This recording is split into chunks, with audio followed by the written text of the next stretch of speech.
அந்த சிஸ்டரை ஒரு வழி பண்ணாம ஒரு மாட்டேன். ஏங்க மூச்சு வாங்குதுங்க, டாக்டர் கூப்பிடுங்க, அப்ப கூப்பிடல. இப்ப 4 டாக்டர் வச்சு சேர்த்துட்ட அப்புறம் கட்டுறாங்க. இறந்துட்டாங்க. நான் சொல்லிட்டு இருக்கேன் 2 குழுக்க சேர்த்தாதீங்கன்னு. எங்க தெரியுங்க நெகட்டிவ் திங்க் பண்றீங்க அப்படி இப்படின்னு பேசிட்டு இதே மாதிரி தான் உட்கார வச்சு அம்மா அம்மான்ற அப்போ கூட உட்காந்து கணக்கு போட்டுற மாதிரி பேசிட்டு இருக்கு. நான் அவ்வளவு தீண்ட தகவல் தான், நான் தீண்ட தகவல் தான். உசுறு இருக்கும்போது ஒரு டாக்டர் கூட வரல. தாயை இழந்து போலீசாரிடம் கதறிய மகனின் பாசம். இல்ல விடமாட்டேன். இல்ல ஒண்ணு இல்ல வரவங்க எங்க தங்கச்சி வரனா என்ன முடியாது. மடியும் தானே போச்சு. அம்மா அம்மான்ற அப்போ கூட உட்காந்து கணக்கு போட்டுற மாதிரி பேசிட்டு இருக்கு. நான் தான் எடுத்து போடுங்க. என் தங்கச்சி வரும் பொறுமையா இருக்கும். அர்ஜென்டா அண்ணாது வெளில வச்சுங்க. அண்ணாது வெளில வச்சுங்க. ஒருத்தங்களையுமே சும்மா விட மாட்டேன். அரசு மருத்துவமனையில் நடந்த பரபரப்பு சம்பவம்.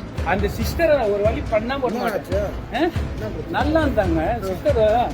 மரியாதை இல்லாம பிபி ஏற்று அவங்களே பேசிட்டு கத்தி பேசிட்டு பிபி ஏற்றிட்டு குழுக்க சேர்த்துறாங்க. ஏங்க மூச்சு வாங்குதுங்க, டாக்டர் கொடுங்க. எங்க தெரியுங்க நெகட்டிவ் திங்க் பண்றீங்க அப்படி இப்படின்னு பேசிட்டு சிஸ்டர் 6ஆவது வார்டுல சிஸ்டர் வேறு சிஸ்டர். இப்ப 4 டாக்டர் வச்சு சேர்த்துட்ட அப்புறம் கட்டுறாங்க. இறந்துட்டாங்க. என்ன மரியாதை பப்ளிக் மரியாதை கொடுக்குறானா? கவர்மெண்ட் சர்வீஸ் பப்ளிக் மரியாதை கொடுத்தானா? அவங்க எப்படி பேசினாரு? செங்கல்பட்டு மாவட்டம் குரோம்பேட்டை பகுதியை சேர்ந்த யசோதா அப்படின்றவங்களுக்கு உடல்நிலை சரியில்லாத காரணத்தினால அவங்களோட மகன் தாம்பரம் அரசு தலைமை மருத்துவமனையில சிகிச்சைக்காக சேர்த்திருந்தாங்களாமா. இந்த நிலையில தான் சிகிச்சைக்காக மருத்துவமனைக்கு வந்த தாய் இறந்த நிலையில முறையாக டாக்டர்கள் இல்லாம தன்னோட அம்மாவை ஒழுங்கா பாத்துக்காததுனாலதான் இப்படி அம்மாவோட உயிர் போனதா சொல்லி அவங்களோட மகன் தாம்பரம் அரசு மருத்துவமனையிலேயே வேதனையோட வலிய கத்தி வெளிப்படுத்திருக்காரு. இது குறித்தான காட்சிகள் இப்ப இணையத்துல வெளியாகி அனைவரையுமே கலங்க வச்சிருக்குது.